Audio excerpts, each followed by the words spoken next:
Hey guys, welcome to Fishing with the K's. If you're new to the channel, my name is Johnny, and today I'm gonna talk a little bit about my actual fishing trip out on a small local lake. If you've been following along, I showed you how I prepared to fish the lake on Friday.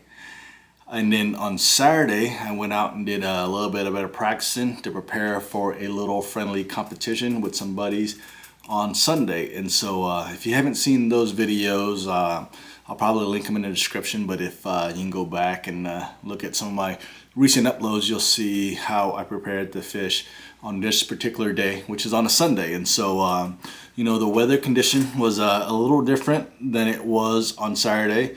On Saturday it was a little windy. We had some rain here and there, and I can't remember it. The wind was coming in from a different direction. On Saturday when I was practicing, you know, I never really felt comfortable. As I mentioned in my last video, I was trying to do something different and using some different lures that I don't normally use. And I was never really comfortable, and to be honest, I really didn't have that much fun. But, you know, when you're trying to get a different result and you're fishing the same place using the same technique, then you know, you really can't grow as an angler or as a person. So I was really forcing myself to try something different. And so what I did on Sunday is I just went back to the basics. I knew I really needed to catch a few keepers to be able to keep up with my buddies. And you know, I went to my go-to baits, which is a small 3-inch swim bait, a chatterbait, you know, a creature bait. On this particular day, I threw a 3/8 ounce creature bait. You know, I think I had a jerk bait tied on, and I can't remember what my my fifth lure was, but I tied on some stuff that I felt confident catching fish on, and then I fished stuff that I fished before and felt confident in, and so it was just a matter of getting some of those bites. And so let me talk you through the different areas that we fish. And so the first spot that we hit up was just a little pocket off the main lake. And again, I'm on the lower end of the lake, kind of towards the dam. And I like this area because you know, typically the water is clear there, and for some reason I just feel more confident in fishing clear water. From fishing the previous day, I knew that the water was up, and so we went back in this little pocket where I've caught fish in the past. I knew the water was up, and so I knew I can get back there and fish.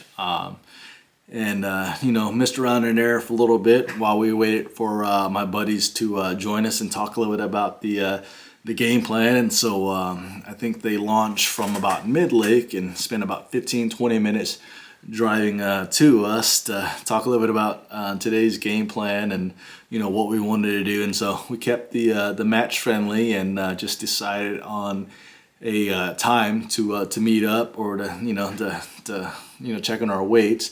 And the time that we started was, or decided on, was 1 o'clock, being that we started at 7. So you know, fished this little pocket for, I don't know, 15-20 minutes, you know, throwing a vibrating jig. And my vibrating jig of choice is a chatterbait. I really like the way it starts up, and I like the way it feels through the water column.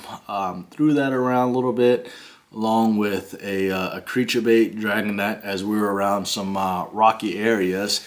And I want to say we were probably fishing for maybe 45 minutes to an hour before we got our first bite. And you know, that was in that pocket, but deep into that pocket. And my brother was able to catch it on a chatterbait. Again, this is the first weekend here in Middle Tennessee. Water temperature wise is around 51 degrees, and so really kind of surprised that fish bit so deep back into the pocket. And so hour in, one keeper in. All right, and so our next game plan was to run a similar pattern, and so we went into the next pocket. You know, I think one of the keys to this pocket was, again, right off the main lake. It had a creek bed running into it, and for some reason this fish bit on the first third of the creek. And so again, my brother was able to catch one on that Thunder Cricket, which is a bladed jig. You know, he had a little different trailer than I had, a little bit bigger profile, and so maybe that was the key, because I was unable to get bit on my chatterbait. And so, you know, since he caught that one on the first side of the creek, and he caught his first one in the back half of the creek, we decided to push on back on this particular creek, and wasn't able to find any. And so what do? Go on down to the next little cove or pocket. Again, the wind is currently coming from our right side, blowing into the pocket, and I really felt like that was key, as maybe it was blowing the bait fish in there and breaking up that water. And you know, a lot of times it's not easy fishing in windy conditions, but again, I like to fish that cleaner water, and so when you're fishing cleaner water, I really feel like you need some wind to kind of break up that water and be able to catch a fish on a reaction bait, because I really don't like dragging stuff around. So you know, just ran that pattern throughout the day, and you know, surprisingly, another technique that my brother was able to catch something on was a drop shot. You know, you're thinking December, water temperature is 51, it's pretty windy. You would think power fishing would work, but he was able to catch one finessing it.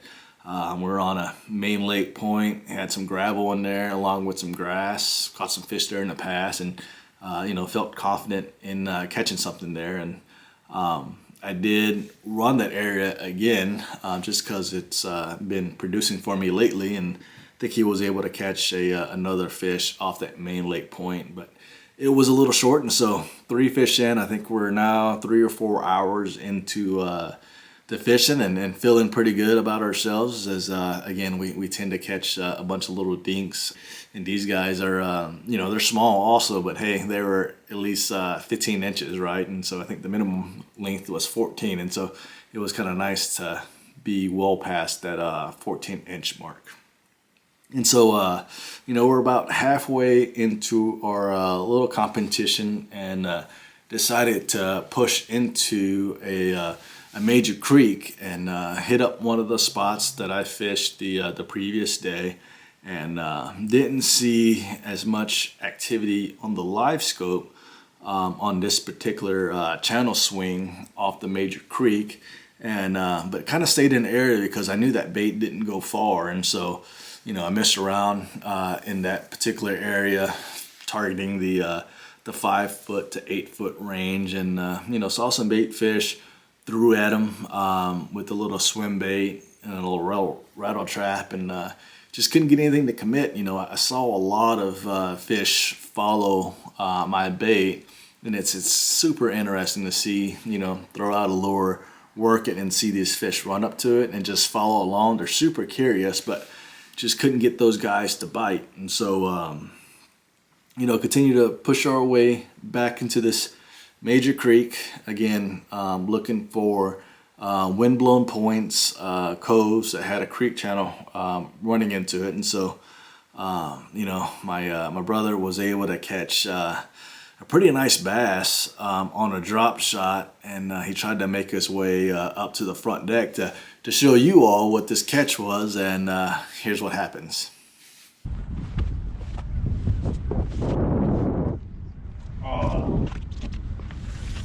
Camera, man. All right, so as you can see, he's a little bit frustrated, and so these are the things that we do to try to capture content and share it with you all.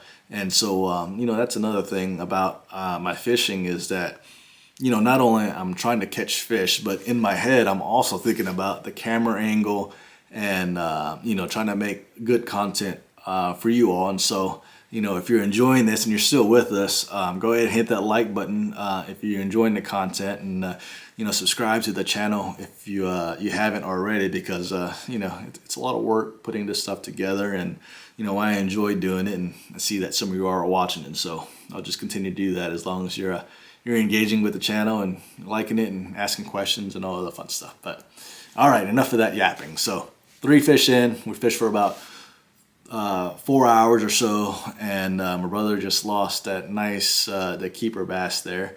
What we're trying to do on this main creek channel is just drag a creature bait down on the bottom. My brother was dragging a drop shot, and so noticed that I couldn't really get bit on a reaction bait, and so made our way out to that creek. And then, actually, we stayed in that creek, but went into another little pocket in that creek.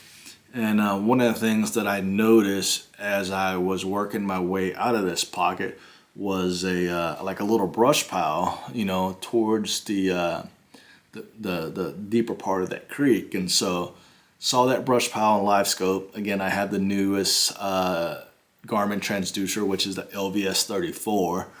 Fired out my creature bait out there with 3/8 ounce weight, watching my bait drop, working its way through the pile, and then start working it through, and I feel it, and I feel a bite, and it's interesting with that bite. It reminds me a lot of a Carolina rig bite, just trying to keep that bait down into the bottom, and I felt something on the other end, so I gave it her beans, and here's the clip on that.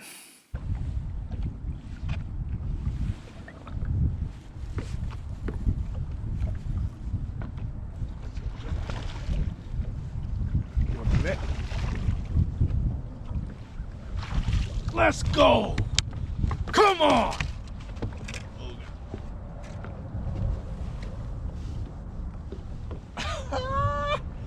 Boom! All right, so while we're on this fish catch, I'll go ahead and talk a little bit about the lure that I was using. And so this is a small, just creature bait. I feel like this is I think like a 3-inch Strike King Scoon Bug. I think that's what it's called, SCOUNG Scoon Bug, but doesn't have as much action. Again, water temperature's around 51 degrees, and so I just dragging this guy around. Hook wise, it's a relatively small hook. I think this is a 2/0 hook. I want to say this is what they call the haymaker hook, and one of the things I like about it, I'm not sure if you'll be able to tell on the camera with the focusing or not, but this hook point is actually higher than the eyelet. And so again, not sure if you'll be able to pick that up, but if you look on the website, on Tackle Warehouse or wherever, this hook's called the haymaker. And again, it points a little bit up, and so it helps with the hookup ratio, I think. I know this hook looks small, but compared to the creature bait, it pairs up about halfway. And this technique has worked well for me on this particular in the past. And weight wise, I was using a 3/8 ounce weight. It was a little bit windy on this particular afternoon. Wanted to get the bait down there, feel the bottom, and the reason it's part of the reason why I use tungsten. And so I recently picked up working with Woo Tungsten. They gave me a little discount code to help promote their products, and so it seemed to work well for me. I feel like they have some good prices on their products, and actually has it in stock, and so I'll be using Woo Tungsten for all of my terminal tackle or tungsten weights going forward. And so it felt good to tie that bad boy on and catch a nice little keeper. But enough about that bass. Fourth bass in. I want to say we have about another hour and a half before our competition ends at 1 o'clock, and so decided to make my way out of this creek and hit the main river.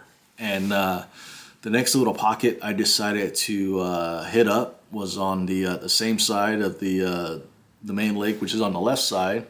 And the reason I chose this pocket was a big ditch running into this particular cove or area. And so if you look at a map, you'll see creek arms or ditches that run into these little pockets, and so that's why I chose this particular one. Water here was clean, didn't have as much breeze as I would like, and so I decided to throw that 3-inch swim bait since we didn't really have that much break in the water, and I felt like that water is really clear. So threw around that swim bait a little bit. And as you can see here, I get it stuck on a tree, and you know, I'm always fishing this bait. It's a 1/4 ounce jig head, and you know, try to fish it in the middle of the water column, and I'm always getting hung up. And so as you can see here, I'm popping the line, trying to get the lure out. And one of the things I want you to notice here is, like, you know, don't give up on your cast. You know, you're hung up. I knew I had a little bit. I was still in the strike zone for a little bit, and so I slowly worked it in and was able to get our 5th keeper in, which felt great because we still had 30 minutes to spare. And so I feel like I'm yabbing, but so I'm hoping you all are still with us. And so that's how we caught our 5 fish limit on a small local lake.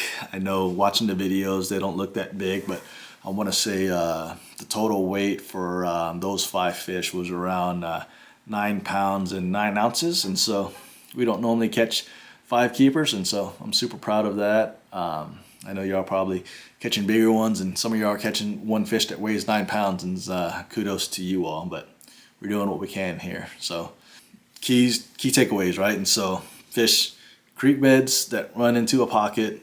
We fish the windy side, and you know, we tried some different lures and techniques to figure out what was working, and you know, we're able to take the W on this particular weekend, which is you know, we don't normally get them because my buddies tend to always catch them, as so that's why I spent some extra time on this particular weekend, you know, to try to be competitive with them, and it actually paid off. And so we'll see if that happens next time. And so if you enjoy this type of content, let me know in the comments. Hoping I can get out with some you local guys here soon. Stay safe. Talk to y'all soon. See ya. Bye.